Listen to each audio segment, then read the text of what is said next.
It is great to see you all. This is our 12th month.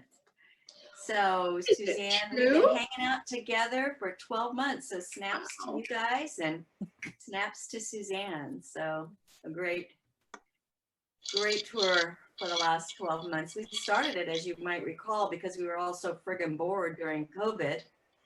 And welcome, Beverly. Welcome. Oh, hi Carol. How are you? Hi. Good to see you. Carol, she's visiting.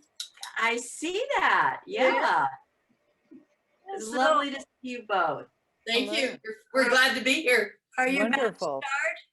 We are just starting just right starting now. now. You are in for a treat because We're looking forward to it. we were just talking about having done this for 12 months. It was out of COVID boredom.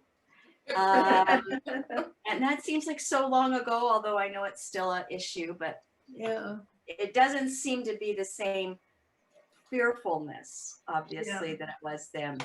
But Susanne put together some statistics for me. After tonight's tour, we will have met 120 artists, and we would have viewed over 150 pieces of artwork. And we learned a lot about the artwork and the people that the art and the people that created them. You know, it's their lifestyle, their background, their teachers, what influenced them. We've met some amazing African American artists, applauded some awesome women artists. We've looked at the beautiful California landscapes. Well, We've said, oh my, is this art? I don't think so. And then we learned it was and why. So we've had a great opportunity to learn together. And that's kind of in community. That's kind of a lovely thing. Now, most of these are online when I remember to do it. You can look it up under Cocktails, Mocktails, Art and Meditation and Capital City Unity, which is kind of why we started it. We wanted to have an outlet for our friends in Capital City and Capital City folks themselves. Now, I know I don't have to introduce Susanne because we've been around with her for 12 months. But I must admit that Susanne does many things amazingly well. But having been a docent at the Crocker for only about, what, a year and a half, Susanne? Is that? Well, I don't know if you cut training or not. I'm coming up on my 3rd year. So. Oh my gosh. Okay. I know. We were 18 months in lockdown. So. Yeah, well, I am just awed by your talent and your ability. Your enthusiasm for research, and I kind of get the back kitchen story or the back of the curtain story when she introduces it to me. So I am so impressed, and I think tonight is going to be a fabulous treat. Oh, so thank I'm you, going Claudia. to share the screen. Okay. And turn it. Well, first I'm going to share the screen, find the artwork, share, and start from the very beginning. There we go, Susanne. Okay, wonderful. Thank you, Claudia. Thanks, everyone. A year's gone by. And tonight I already thought it was fitting to end our 1st year by touring maybe one of my favorite cities, and that's San Francisco. And I want to give a shout out to one of my fellow docents, Judy, who's on tonight. And I stole the name of this program from her. I left my art in San Francisco. She went in a different direction talking about the Bay Area figurative artists. We're going to focus on lovely, beautiful, vibrant, foggy, grimy, gritty San Francisco and our northern gem. And we'll look at some of the art and the artists who were inspired by San Francisco. So let's start off with our first piece of art.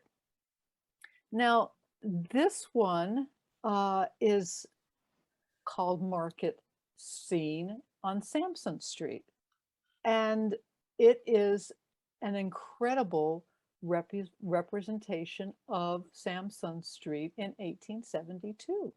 And Different than it is now. Yeah. it looks, yeah, it looks probably the same way, but just with cars, This is, and more homeless. we're not. It's you know, when James Marshall probably didn't predict the frenzy that followed the 1848 discovery of gold flakes in the Sutter's the Sutter Creek area. San Francisco exploded. It went from a non-native population of about 1,000 people in 1848 to 25,000 2 years later. All these hopeful prospectors travel across the country for their own chance to strike it rich.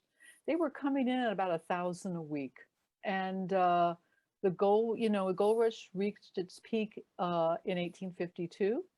But the population of San Francisco continued to grow. It brought new buildings and neighborhoods and tourism to the recently established state of California.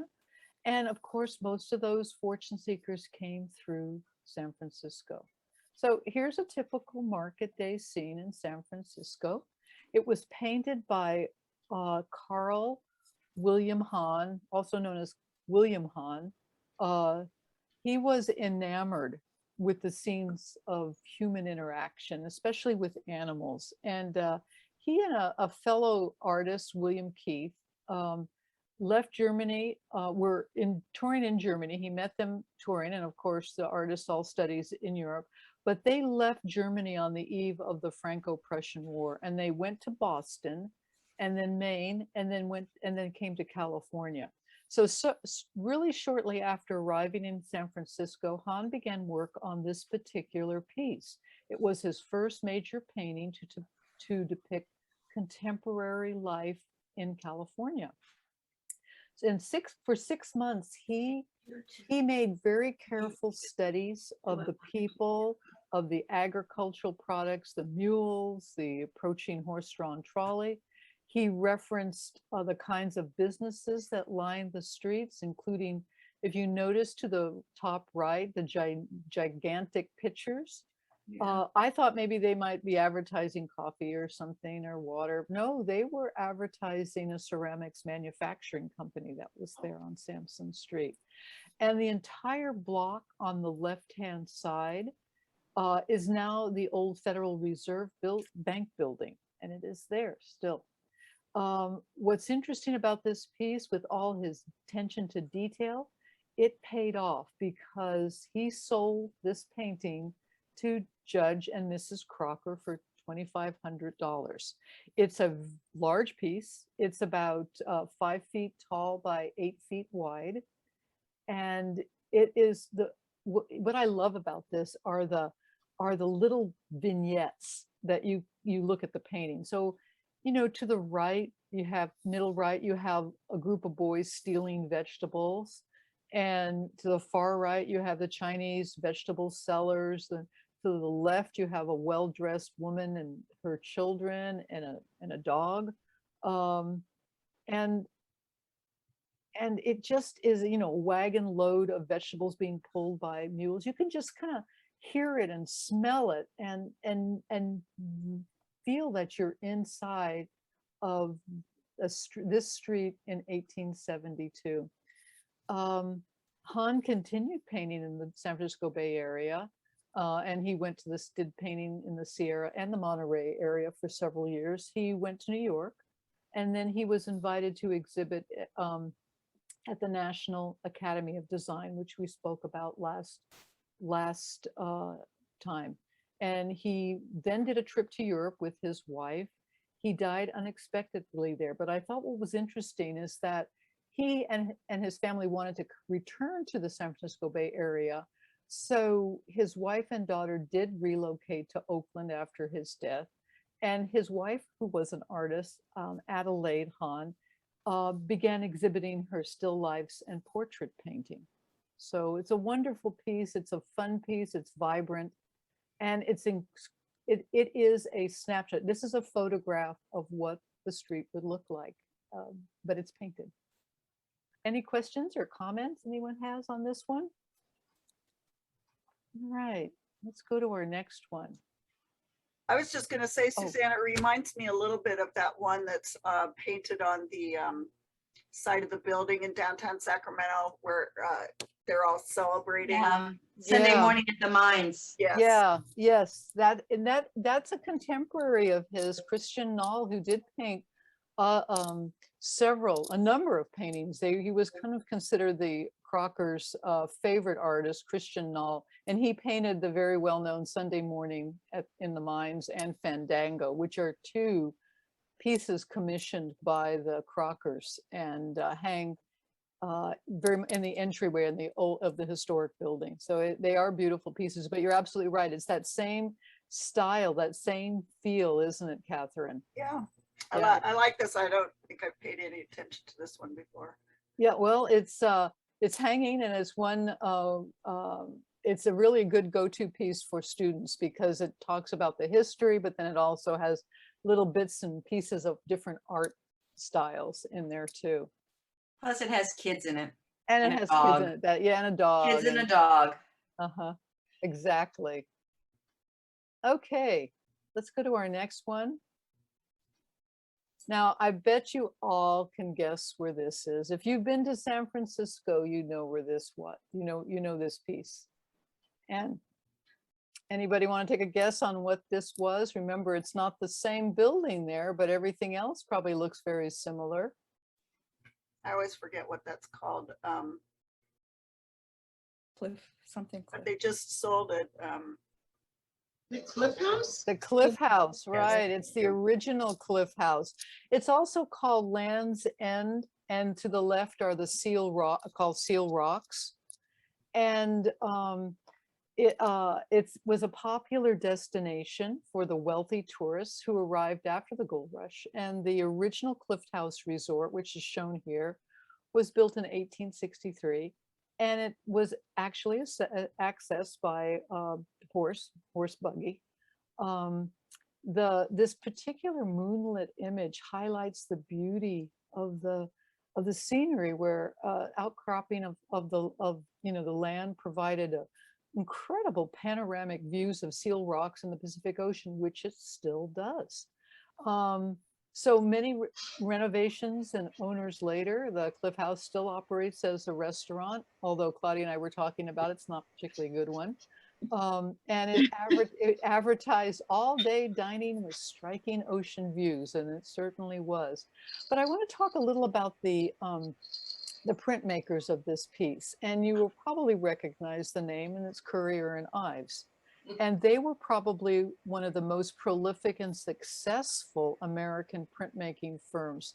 They were based in New York City, and they were in business from about 1835 to 1907.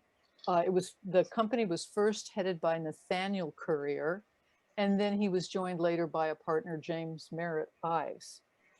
They were so prolific. They were known the world over for producing prints from paintings by fine artists, meaning fine, not great, but fine work, as the black and white lithographs, and then they were all hand colored. And the thing with lithographs is that they could be produced quickly and cheaply. And even the firm itself called itself the Grand Central Depot for cheap and popular prints, and advertised its lithos for colored engravings for the people. So it was a way of getting art out there very quickly, and the common person could have some kind of print of some exotic place. And what I found fascinating about Currier was how he got his start in this litho business. He had been in lithography as a lithographer with another partner, and he was very dissatisfied with his what he called poor economic return. He wasn't getting a lot of profit, and because they were printing sheet music. And he ended their partnership, and then he set up his own shop. But he realized there was a market for local news, and during that time, remember, there photography still was not well known, and you certainly didn't have photographs in paper. So he then created this one lithograph that illustrated a fire sweeping through New York City's business district. And the print of the Merchants Exchange sold thousands of copies in about 4 days. And so he realized that there was a market for current news. And so he turned out several more disaster prints and other inexpensive lithos that, you know, illustrated the local and national events. And one that I found quite humorous was called The Ruins of the Planters Hotel, New Orleans, which fell at 2 o'clock in the morning of May 15th, 1835, burying 50 persons, 40 of whom escaped with their lives. That was the name of the print. And it also was picked up by newspapers and sold hundreds. His partner, James Ives, was the company's bookkeeper, and he was also a very artistic person, and Currier saw that and invited him to be his partner, and then of course the rest is history.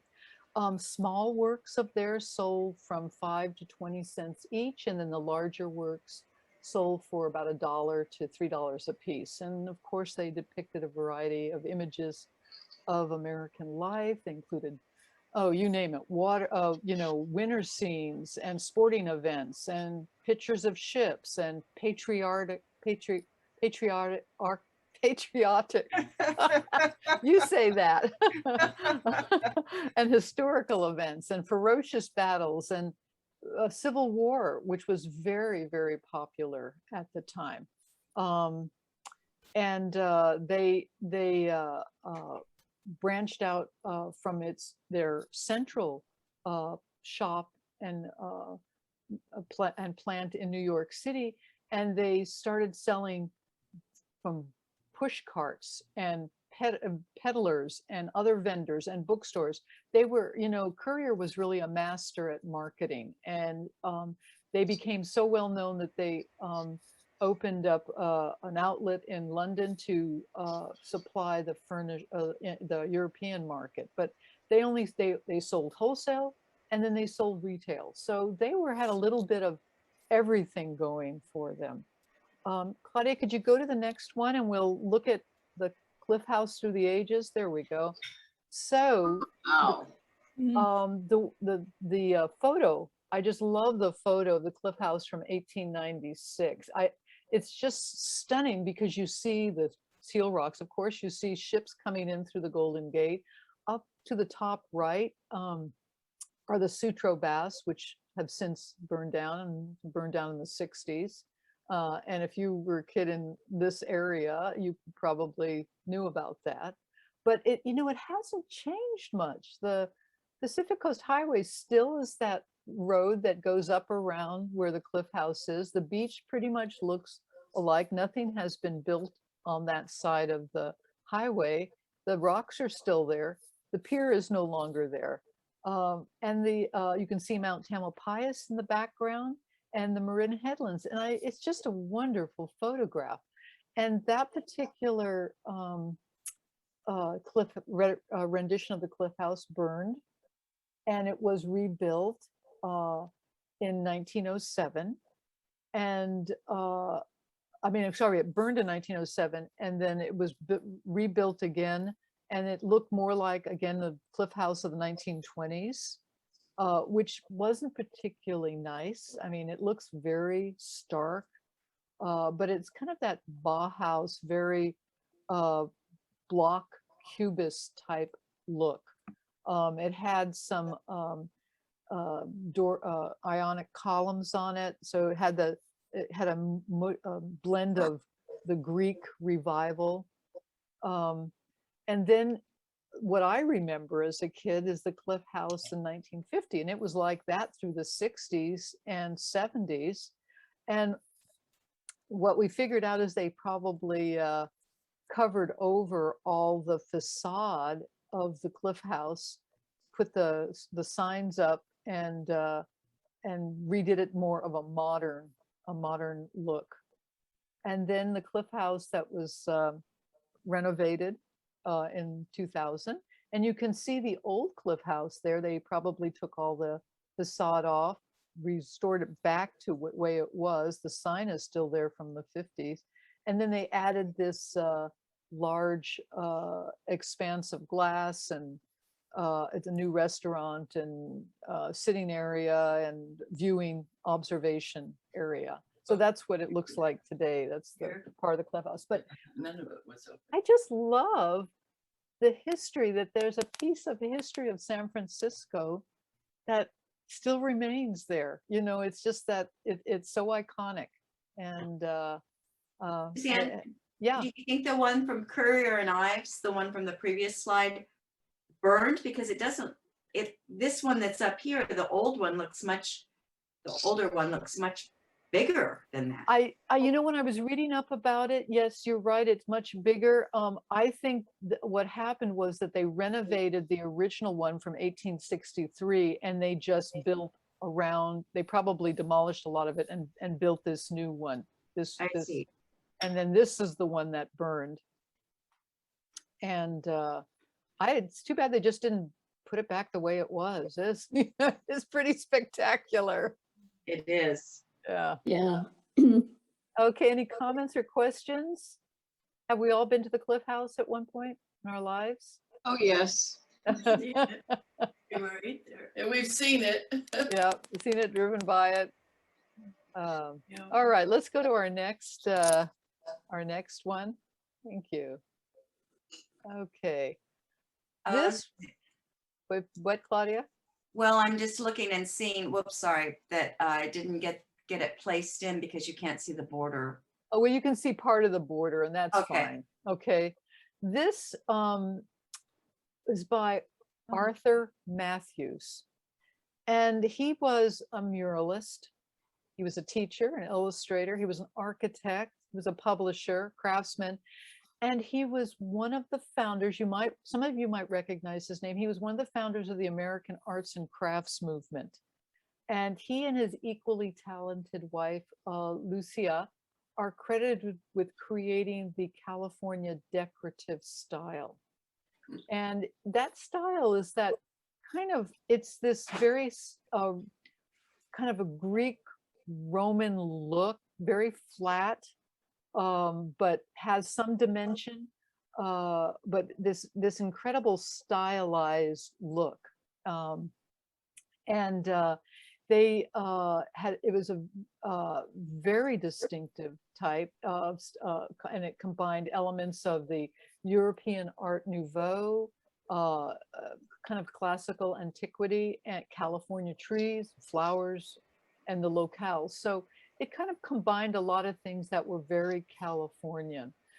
Matthews was born in Wisconsin. He came to California with his family when he was 6.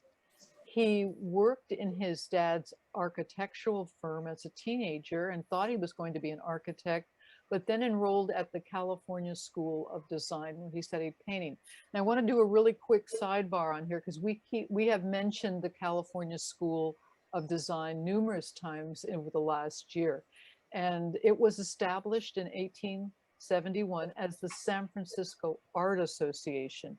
And then it raised sufficient funds to start the school, the California School of Design. And then a building was donated to them and it was renamed the Mark Hopkins Institute of Art, and which was interestingly held in trust by University of California. So their students also started taking art classes at this facility. That particular facility and its art collection, the entire art collection, was destroyed in the 1906 earthquake, but it was rebuilt and then renamed as the San Francisco Institute of Art. 10 years later, it merged with the San Francisco Museum of Art at the Palace of Fine Arts, which we all remember, and it's still here. It's built for the 1915 Panama Pacific International Expo. And again, I hope you're staying with me because these names keep going. Again, it was renamed as the California School of Fine Arts. And then again, in 1961, it went back to the San Francisco Art Institute. And that's what it's remained at now. So it's the same facility, just renamed in different iterations. But the reason I mentioned this institution and its faculty is because of its immense influence and impact on hundreds of artists.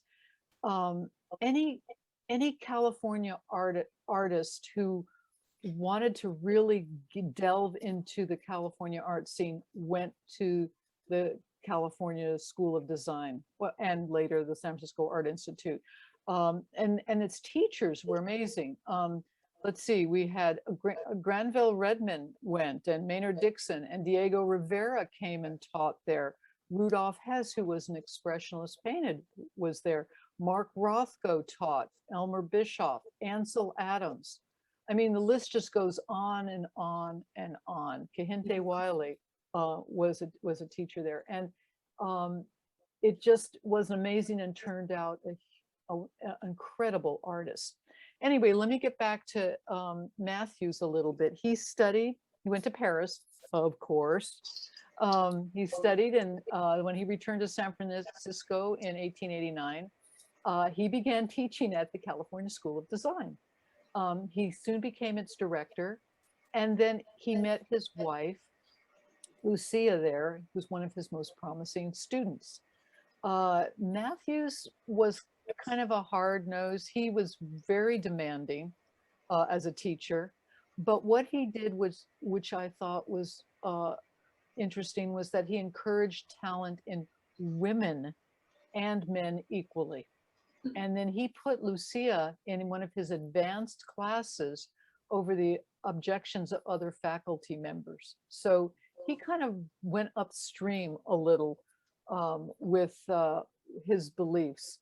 The couple married in 1894. They took a European tour several years later because he wanted to give Lucia some of the same training and exposure that he had received when he was studying in Europe. They returned, they formed, they came back to the school, and when the school was destroyed in the 1906 earthquake, they established the furniture shop, and that's what it was called, the furniture shop. And they produced carved and painted furniture, picture frames, decorative items, all in this California style. And Arthur loved classical figures, and Lucia was botanical. And this particular piece is, it's the vision of St. Francis, and it incorporates both his classical love of inspired figures, the California landscape, and then the border of this, which forms almost a frame, and you can see one side of it, but the border goes all the way around, are beautiful botanicals and fruits, and it is attributed to his wife Lucia. This one you see that it has the course Saint Francis is the padre that's dressed in the robes of a Franciscan monk, and he's gazing towards what would be San Francisco. He's leading this romantic group of a Puritan, a courtier, a Native American, a knight in a quest in glory. They're all moving towards the city beautiful, and it is a spectacular piece. And the Matthews unique style, the very decorative and fluid design, it never received much attention beyond the San Francisco Bay Area. However, in the San Francisco Bay Area, their skills were much in demand because there were a lot of civic buildings being constructed in that Beaux Arts style. And he and Lucia executed dozens of murals, including this one, which was commissioned by the Savings Union Bank in San Francisco in 1911. Any other comments or questions on this one? Oh, so it's on a building. It's not a painting. No, then, this huh? is I mean, it's this was a painting. This was a mural done on. Yeah, but it's canvas. not separate then, I guess, huh? Crocker doesn't own this Oh one. yeah, it's in the Crocker. It is in the Crocker. Oh, it's a Lil. mural in the, Yeah, oh, it's I a see. mural in the Crocker. Yeah, I'm saying I'm using murals, the term loosely. It wasn't only painted on wall. It was muralist being that it could also be painted on a canvas or wooden and put into a building. Oh, okay. So this one is a painting. And it is a very large painting. I think it's at least 10 feet or more by about 8 feet high. It's quite a large piece. Suzanne, Yeah. my favorite part of that painting is the Phoenix, because they're all pointing toward the city in the future, the vision of St. Francis. And the Phoenix, of course, was raised out of the ashes. It was which I think That's is a great observation. Thank you for bringing that up, Judy. That you can see the Phoenix, it's right next to the night, and you can see this bird figure with the flames, and of course San Francisco rising out of the ashes of the new city, the city beautiful. Where's the Phoenix? Okay, Right it's in the- right where Claudia is moving the Oh, little thank you. thing. Yeah, it's right there by the night. Okay, got it. Oh, I didn't see that. And There's the nine. this you know, the print that we're using does not do this painting justice. It is spectacular in colors, and It's not real clear. it is, you actually feel like you're standing there pointing with them when you look at this piece. But I just love the stylized trees and the clouds. They remind me so much. I think someone has said before of, I don't know, Claudia, you may have mentioned that at Maxwell Parish. That's what I Yeah. thought. Yeah, it has that very stylized yeah. look. And if you ever see any of Maynard Dixon's work, a lot of yeah, his clouds yeah. work is very much like that. His stunning Southwest scenes has these very stylized and dramatic clouds. So, okay. And it's kind of a flat painting, you know, a flat style. They were Yeah. very good friends too. Oh, Maynard and Arthur. Yes. Yeah, they all, I don't want to say it was an incestuous group, but I mean, they all knew each other. I mean, it was a small, large community. You were an artist in the San Francisco Bay Area, Carmel, Monterey. You knew each other. You know, most of you had studied at the California School of Design, and if either you were a teacher or a student, or, you know, so it was, there was a lot of friendships that were formed, a lot of travel partners also. So was San Francisco named after St. Francis? Is Well, that the I've correlation? here? I've heard, yes. I mean, I think that's the most common. I've heard a couple of different stories. And you know, I'm doing some research on it. I don't know how much heft to put into some of those other stories. One said it was a friar that used to come to Francisco, and he would come to the grave, and the sand was blowing so hard that we called San Francisco, but they dropped the D. So that was from a paper in 1856. I was like, okay, I had never heard that one before. So I'm going to go with the more common thought is, yes, St. Francis, you know. Just don't call it Frisco, right? Yeah, just don't call it Frisco. Oh no. All right, let's go to our next piece. Oh, is that not the next one? Oh, that's fine. That's fine. Yeah. Yep, that is fine. I just Fog. sometimes you get in your mind some piece that's coming after. This is perfect. So let me talk a little about the style of this painting. It's painted in what is called tonalism. And we've mentioned tonalism before when we were discussing Impressionism. And this particular style emerged in the 1880s when American artists began to paint landscapes with an overall kind of a single tone. They tended to use more dark, neutral hues such as grays or blues, or in this case, greens. They're very moody. They're almost abstract. They're very, you know, they tend to be quiet pieces that were, they call them atmospheric or misty. And this one certainly feels that way. And of course, what we see here most is fog, and fog is synonymous with the San Francisco Bay and then parts south. And you think of fog, you think of San Francisco, you think of cable cars, you know, it's all the same. This called drifting fog truly reflects that when fog settles in the San Francisco Bay Area, it really quiets the sounds. So, you know, the water becomes gentle, becomes very reflective.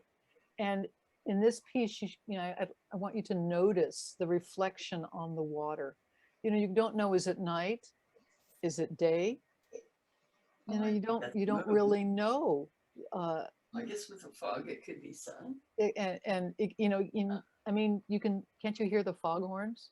It's just, it's an amazing, moody piece. Now, the San Francisco native painter, was born in San Francisco, Armin Hansen. He looks like he's going to He knew the poet Robinson Jeffers, who was well known in the Monterey Carmel area. And so perhaps there's this poem called Boats in a Fog, and it might have been influenced by it. And the poem has what starts off, it was, one by one moved the shadows out of the mystery, shadows, fishing boats trailing each other, following the cliff for guidance, holding a difficult path between the peril of the sea fog and the foam on the shore, granite. So they did know each other. So I'm sure they were influenced by each other. Armin Hansen, he was a painter and an etcher, teacher. He was also a member of the National Academy of Design, who we've mentioned before. He began formal training 15 under Arthur Matthews, surprise, who was a tonalist painter and started out being a tonalist, of course, at the Mark Hopkins Institute of Art, which is now the San Francisco Art Institute. When he was a student at the Institute, he and two fellow artists were arrested for hazing another student, and they caused severe and permanent bodily injury.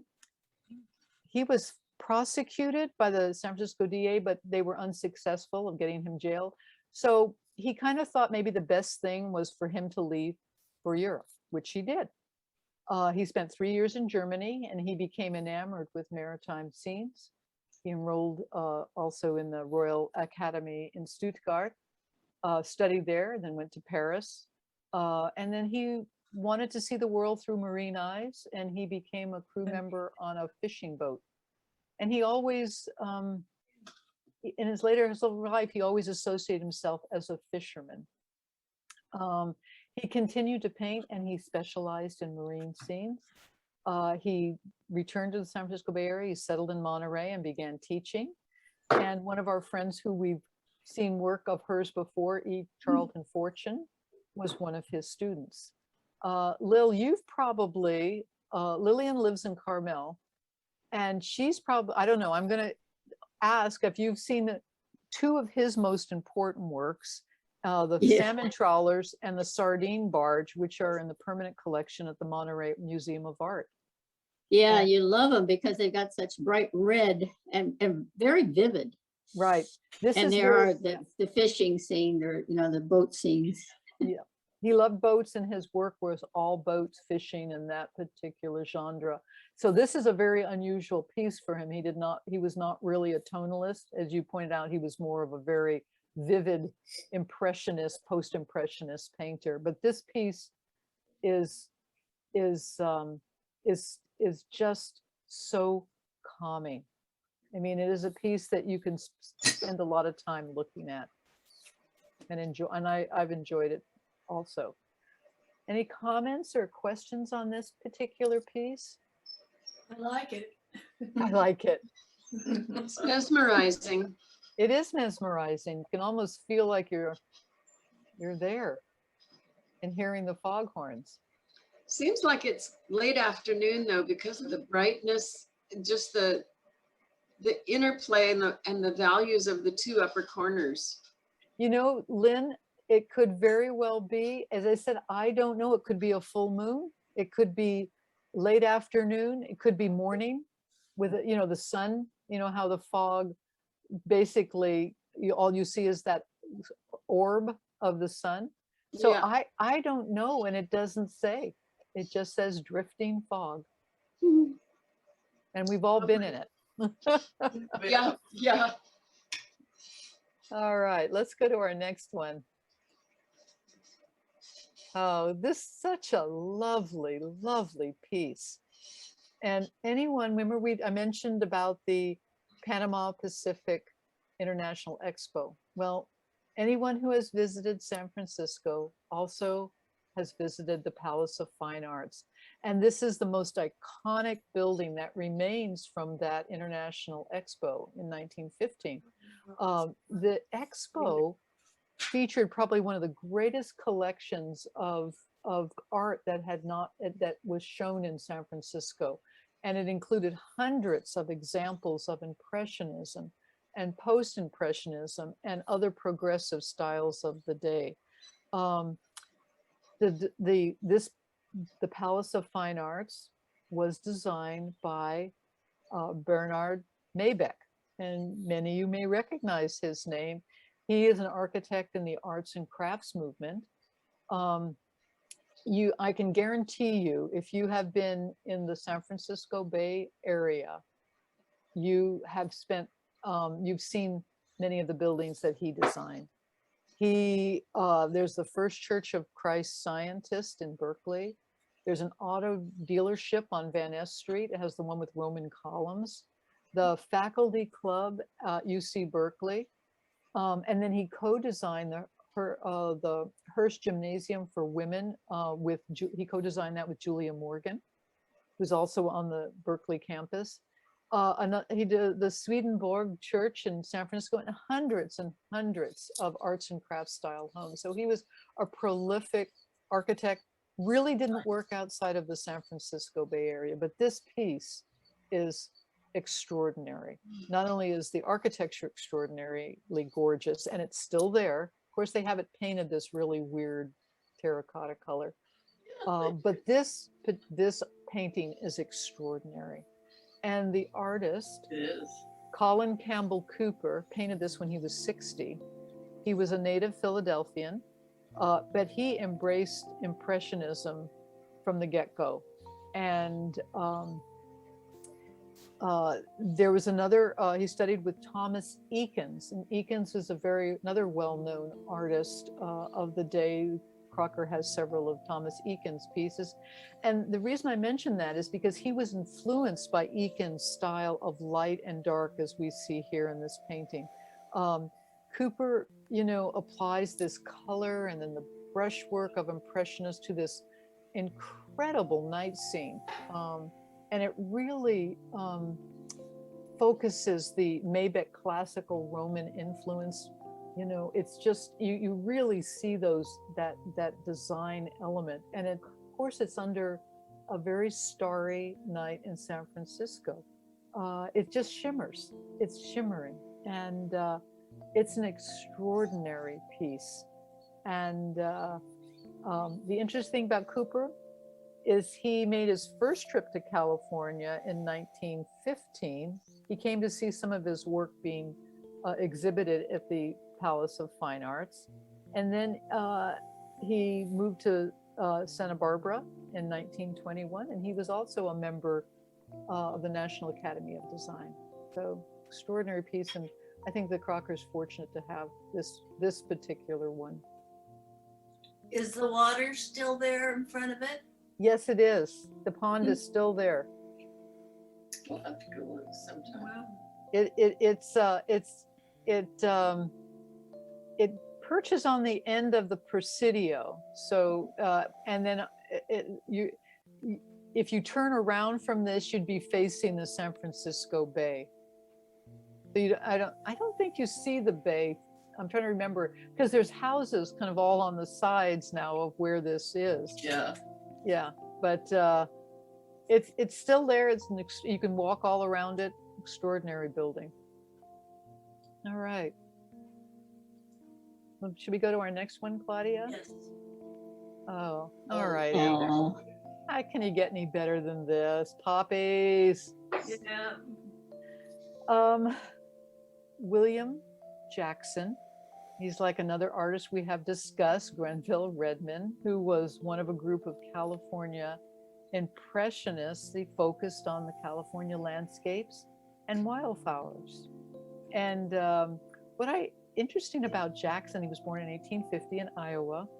And when he was 12, his family crossed the plains by ox cart to come, and they arrived in Sacramento. And he grew up in Sacramento, and then he attended the San Francisco School of Design. He opened his first studio in San Francisco, but he went back and forth to Sacramento, taking trips to the American River and the Sierra Mountain.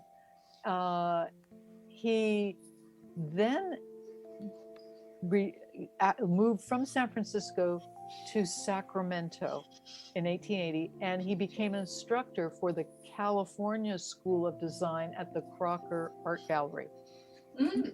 And then after several years of doing that, he was appointed director of the Crocker Art Gallery, which became the Crocker Art Museum. And he remained in that for more than 50 years until his death. Oh my So he had, goodness. you know, his style is very much like his contemporaries. I mentioned Grenville, Redman, John Gamble.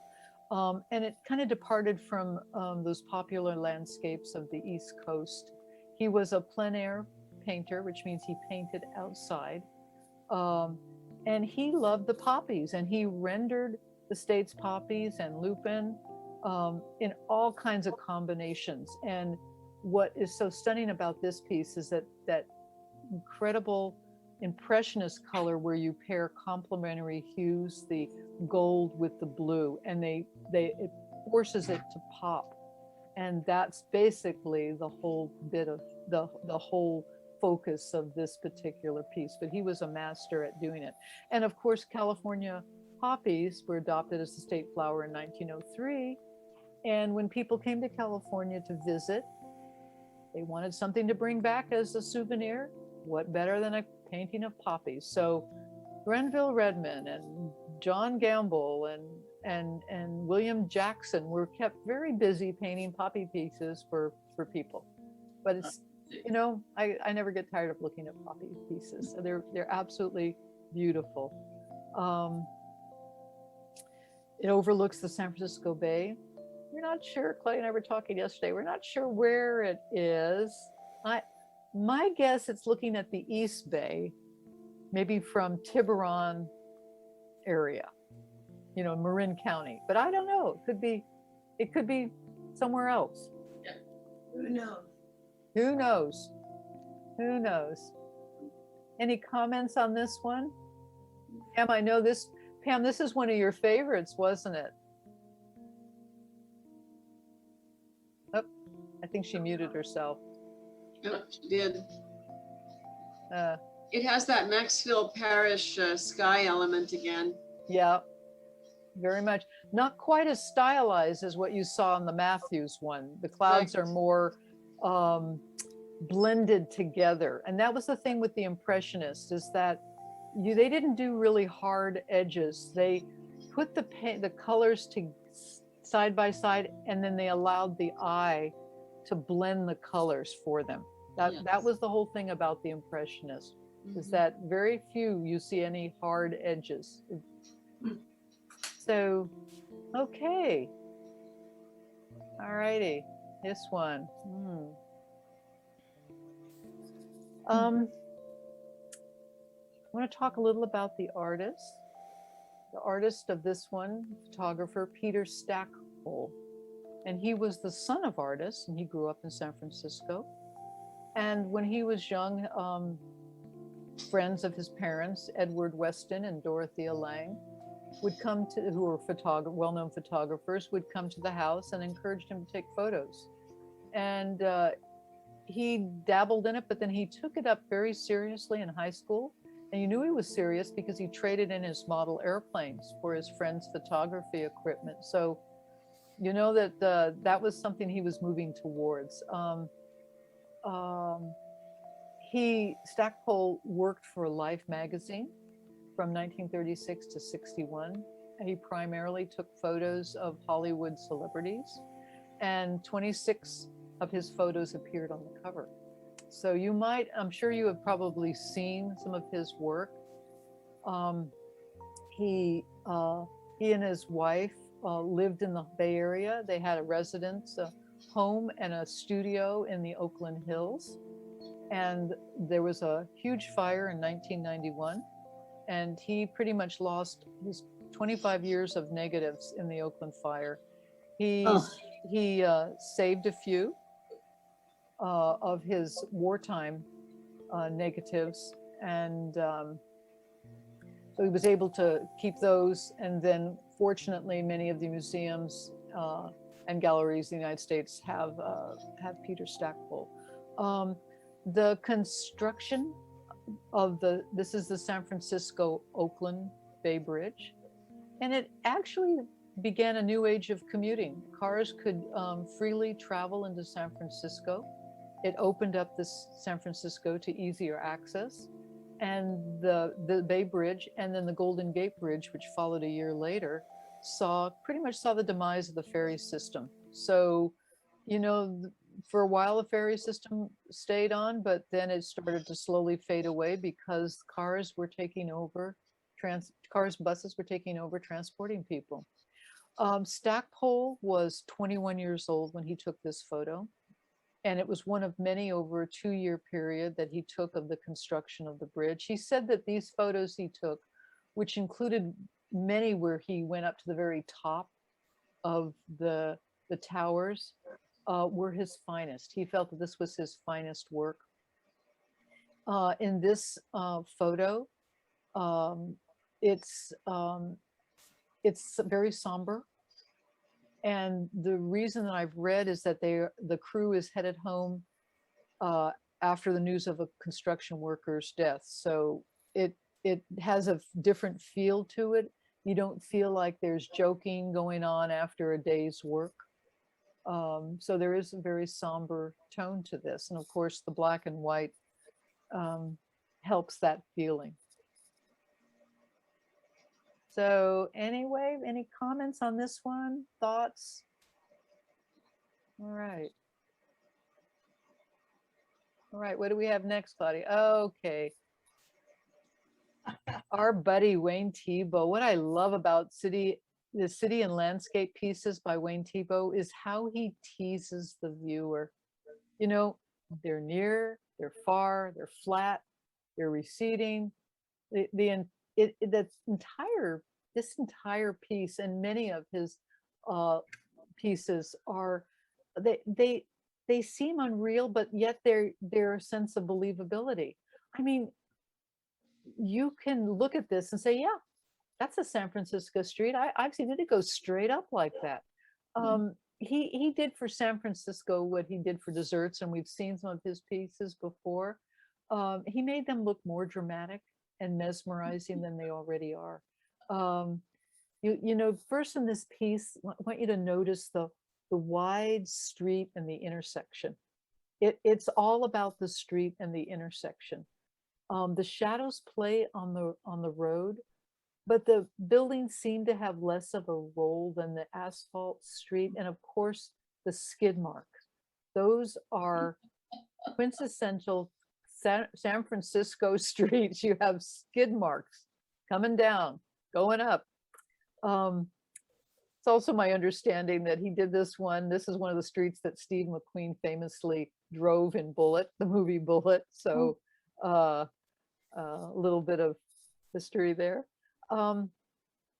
Anyway, he's done this miraculous job of flattening the painting space. He's removed the middle ground, so there's no foreground, middle ground, and foreground. It just is. It's all flat. And he has this just way to do this spatial crunch between the flat sides of the building, Most of them are all parallel. And then this bird eye view of the road. And can you see the little dog walking across the Yeah. street? Mhm. He's just crossing it like he doesn't have a care in the world. And that little dog makes this all human, because Tebow rarely put figures in most of his landscapes or cityscapes. So it would have been a very kind of a hard tone, hard edge to it, but that little dog just lends itself to just a feeling of urban quaintness. Anyway, Wayne Tebow's still alive. He'll be 101 this year. He still paints. He still plays tennis. I don't know every day, but I hear that he's pretty active. And the Crocker had an exhibit, a tribute to Wayne Tebow last year for his 100th birthday. And they are going to do Tebow 101 this year, is my understanding. And they're going to bring back the show that they had with a few additional pieces. And it's a fun show to go. His work is so fun. So any other comments before we go to our last piece? Well, it's hard to figure out where he was when he was looking down on this. Well, that's the thing, Lillian. Is he looking down? Is he looking across? What he did was he took a lot from Richard Diepenkorn, who was a Bay Area figurative painter and a contemporary. And then also borrowed from Henri Matisse, interestingly enough, because of the colors and the palette. So, oops, sorry.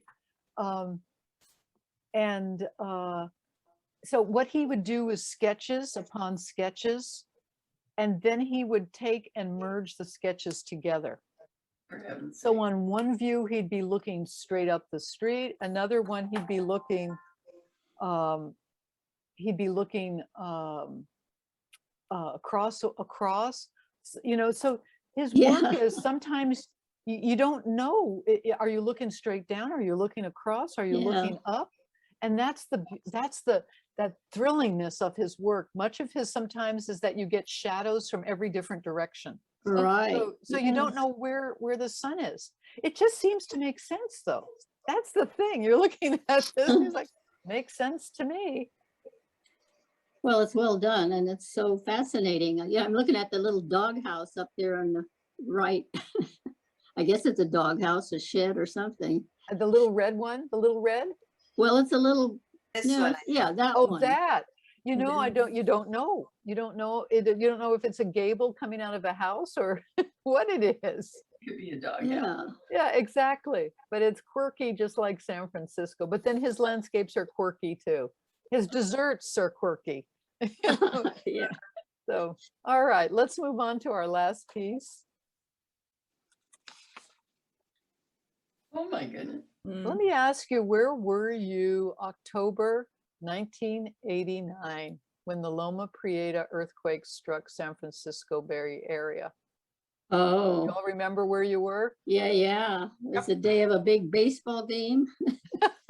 Yeah, it was the first game of the World Series between the Giants and the Oakland A's in Candlestick. You bet, Lillian. I'm not a fan, but I called my daughter, the then daughter-in-law, and she says, "Oh, she didn't want to talk, so she was turning the game on." Exactly. I didn't even tell her, ask her about the earthquake. She just was interested in the game. Which did not take place, by the way. Yeah, right. Well, and for those of us in Sacramento, many of us felt that, earthquake. Yeah. And this is a very interesting piece. Now, I know it may be challenging to see it because it's hard to figure out what it is. But it's composed of layered plywood that's been roughened by scoring and cutting and burning and staining. And this is a massive sculptural object. It's almost 4 feet high by 11 feet long and 5 feet wide. So the artist, Dennis Leon, said that Loma Prieta, this is the name of the piece, was started in his Oakland studio about 2 weeks before the big earthquake of October 17th, 1989. And since the sculpture since the sculpture was about how some rocks are formed by earthquake action, he respectfully renamed it after the earthquake epicenter, Loma Prieta. So this piece just screams power and the power of nature and the forces that shaped and reshaped California coast, for thousands of years. It kind of is representative of whether it is plywood emulating the layers of the earth or burned and destroyed buildings. You don't know. It's just in your face. It's an in your face piece. And it's like an accident. You don't want to look, but you can't take your eyes off of it. And you keep looking. And unfortunately, it's not on exhibit right now at the Crocker. But when it was, it's an amazing, huge, monstrous piece. Mm. And a little about Dennis Leon. He was raised in England. He came to California in the early 70s to teach at the Oakland California College of Arts and Crafts. Now it's called the California College of Arts. None of these schools can keep the name they started with. I don't know why, but it seems to be they keep changing their names. And he stayed there for 20 years teaching. He was influenced by the British countryside, which doesn't look like this, but it's nature. He explored natural landscapes, and his inspiration and focus were on various rocks or metal installations. I thought it was interesting that his first unsanctioned installation was one that he did in the Bay Area in 1975. It was, text-based, he stenciled letters and metalworks in the ruins of the Sutro Baths in San Francisco, Oh, which, by the way, were swept away by the tide the first evening. So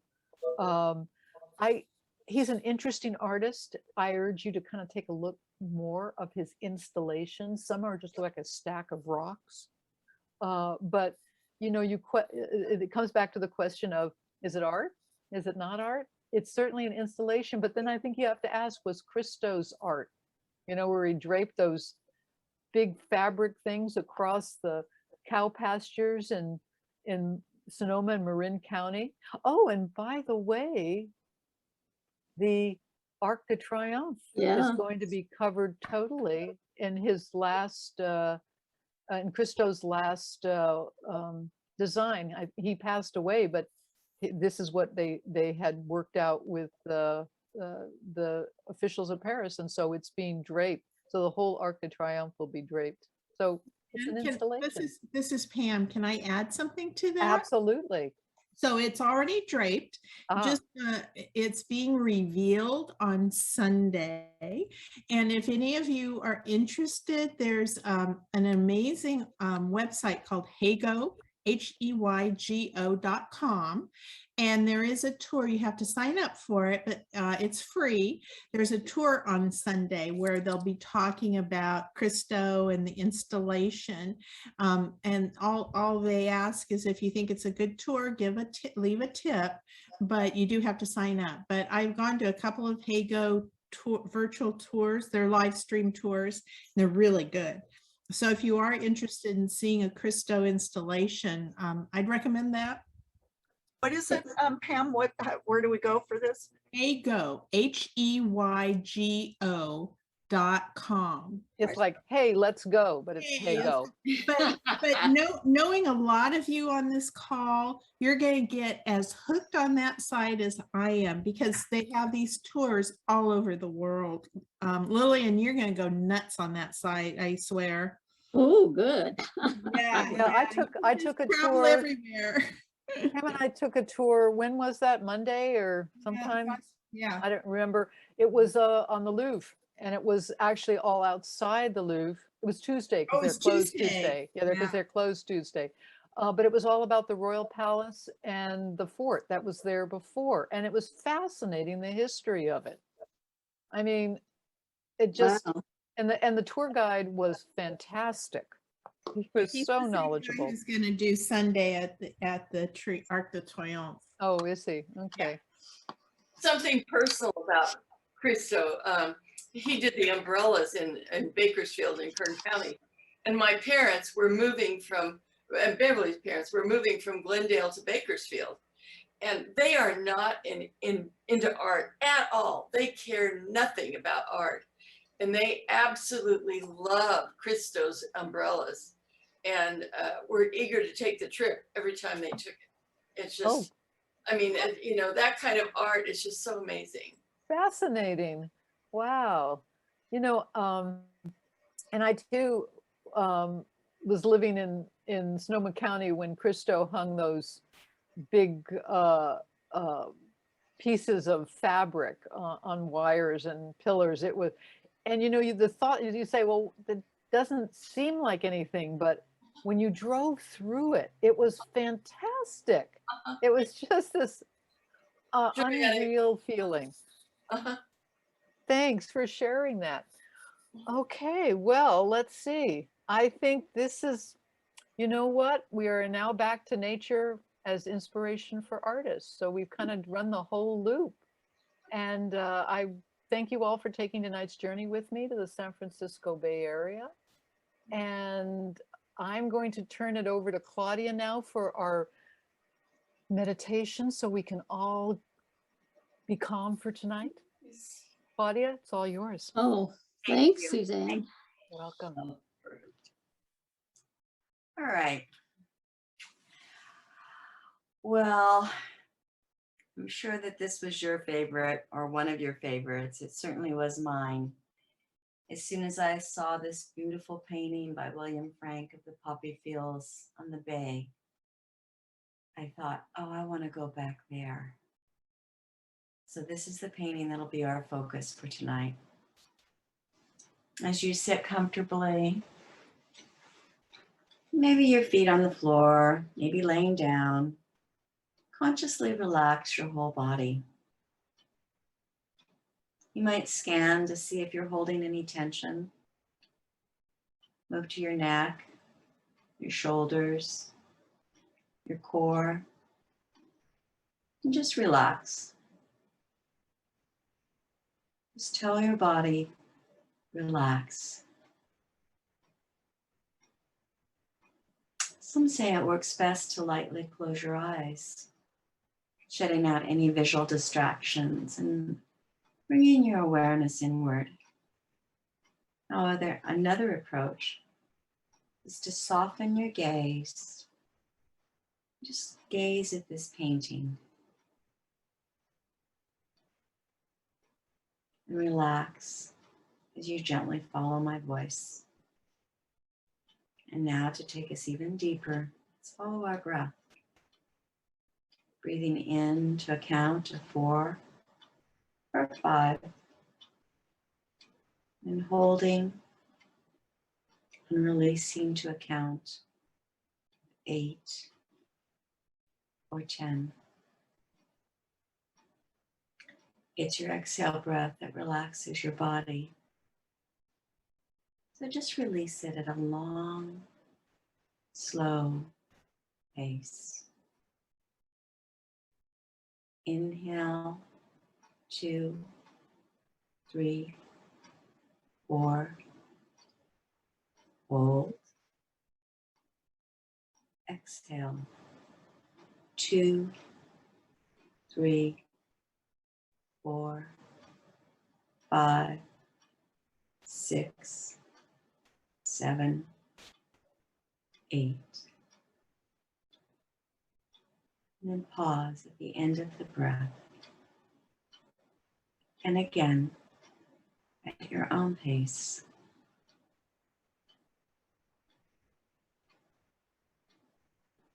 Tonight, in your mind's eye,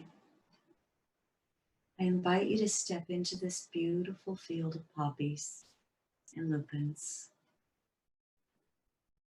Maybe you'll choose to walk on the path, or maybe you'll make your own path, walking on the soft grass. Where you go and how far you go is really up to you. And yet wherever you go, it will be just right for you. Isn't that a perfect metaphor for life?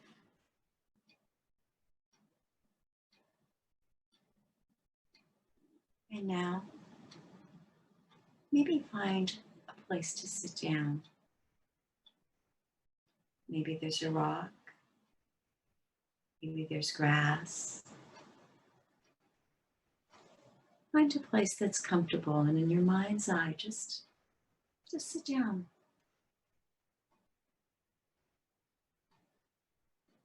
Feel that soft cushion of grass beneath you.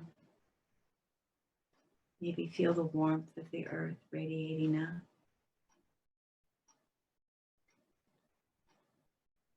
Imagine a soft, light breeze on your face. Can you hear any birds singing?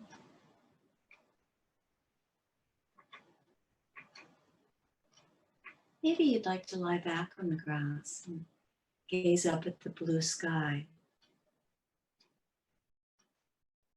Maybe those soft white clouds are making shapes as they move across the sky.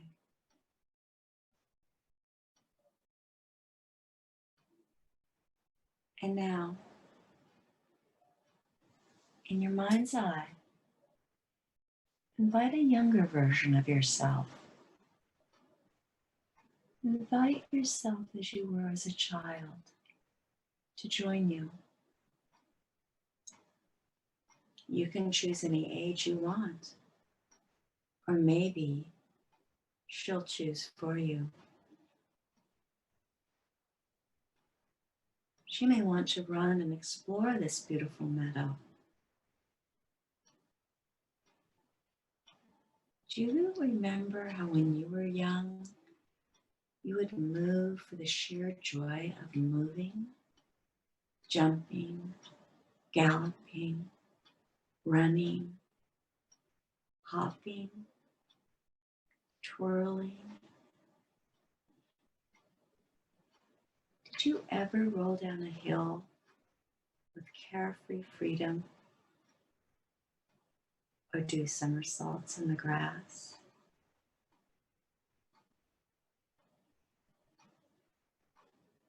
Can you imagine your younger version of yourself doing those things?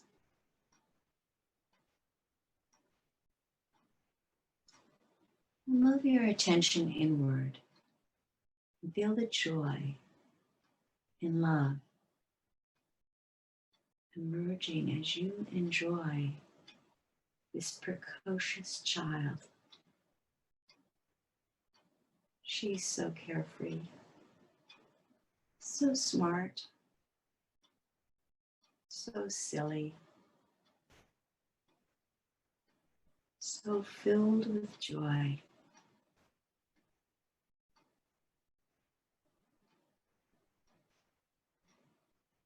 Maybe invite her to sit with you. Maybe hold her hand, or give her a hug, or rock her in your lap.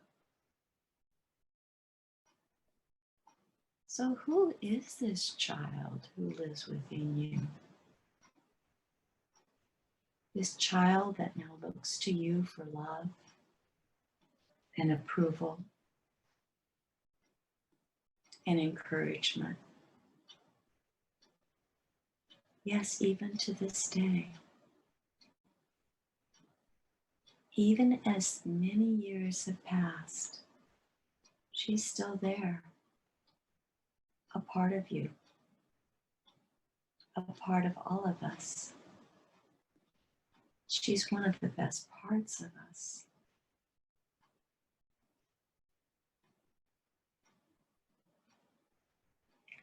I think the poet Kahlil Gibran said it best when he thought about who children are. So apply this to this child. Your children are not your children.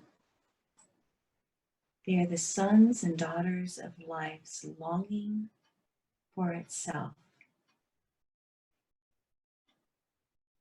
They come through you, but not from you. And though they are with you, yet they do not belong to you. You may give them your love, but not your thoughts, for they have their own thoughts. You may house their bodies, but not their souls, for their souls dwell in the house of tomorrow, which you cannot visit, not even in your dreams. You may strive to be like them, but seek not to make them like you. For life goes not backwards, nor tarries with yesterday. You are the bows from which your children as living arrows are sent forth. The archer sees the mark upon the path of the infinite, and he bends with you his might, that his arrows may go swift and far. Let your bending in the archer's hand be for gladness. For even if as he loves the arrow that flies, so he also loves the bow that is stable. That is who you are, my friend. You are life longing for itself. You are a child of the universe. That precious, precocious child grew into an amazing woman. We'll give you some time to enjoy that precious little you.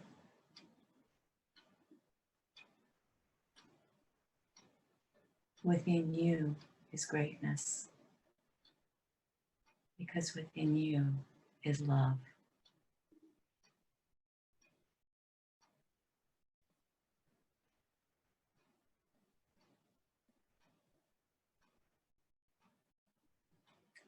And now, before we come back together, give that younger version of yourself a special hug and thank her for joining you tonight. Remember, you can meet her again in the field now that you know where it is.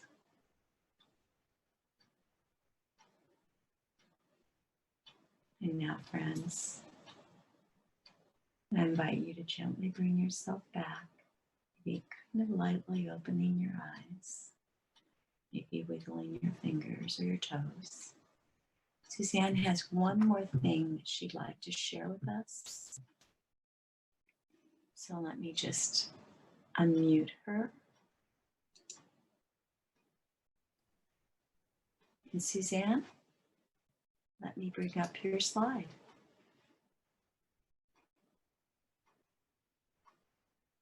Oh, you're muted, Susanne. You need to unmute yourself. Okay, I don't want to. I'm in the poppy field. Oh gosh, thank you, Claudia.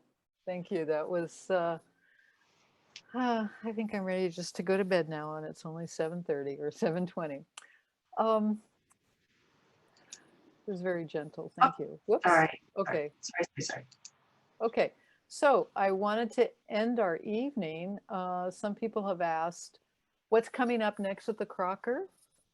And right now what's there is the For America tour, and that's the paintings from the National Academy of Design. And we looked at some of those last time. And if you can come to the Crocker, I urge you to do that. It's an incredible show, some beautiful, beautiful, stunning pieces from artists that you will recognize. Also started September 12th is the contemporary Japanese ceramics exhibit called Hands and Earth. And whether you're a fan of ceramics or not, this is an incredible show. And the pieces are stunning. The big one I'm also looking forward to is beginning October 7th is Monet to Matisse. And these are masterworks of the French Impressionism, and they are glorious. I had never actually seen this. This is a Monet that we're looking at. I've never seen that piece before. And it is beautiful.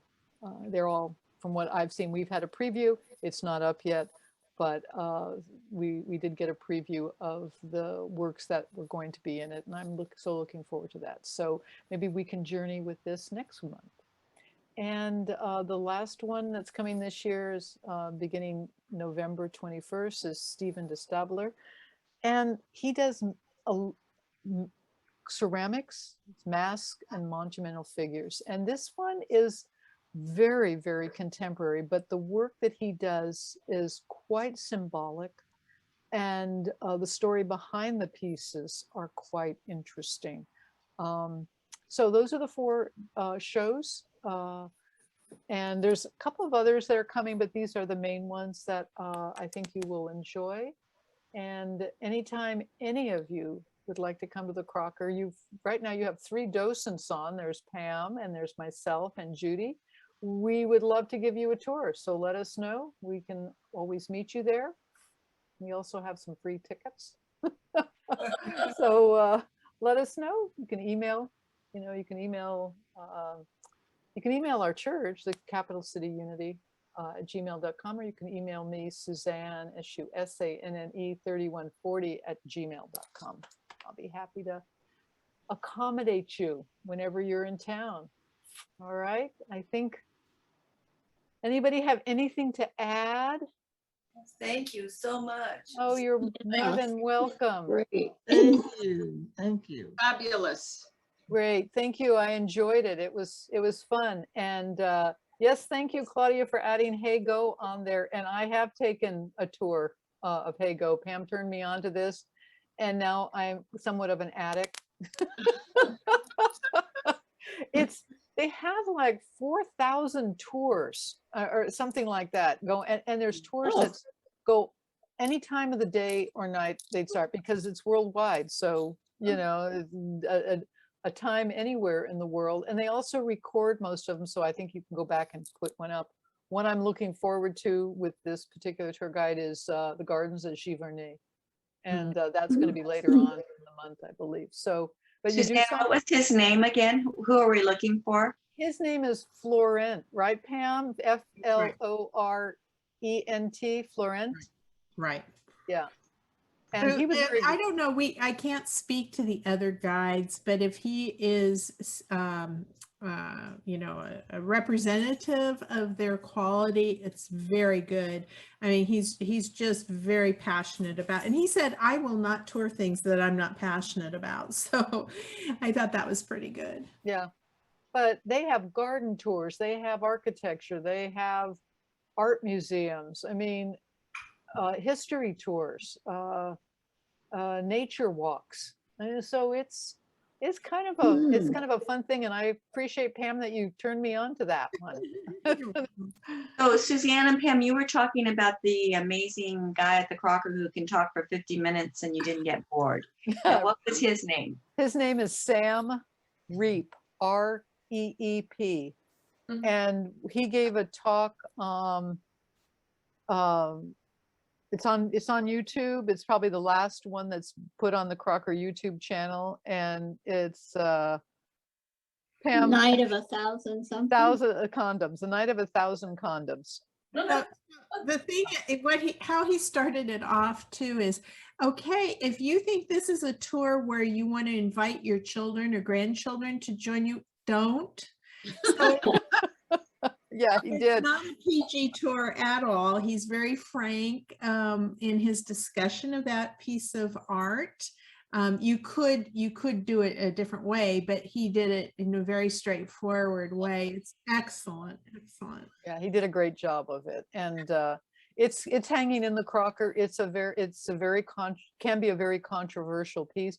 You look at it and you don't really think of it as being controversial. It's a gorgeous piece of artwork, but then you start looking at it, and then when you begin to understand what the symbols are, and then he did translating for us on the Japanese calligraphy that's there, and it starts to mean a whole lot. Yeah, so Wow. it's an intriguing piece. And it's beautiful, but yeah, he was fun. He was really fun. So Crocker, the Crocker YouTube channel, there you go. Find on Crocker YouTube channel, Night of 1,000 Condoms.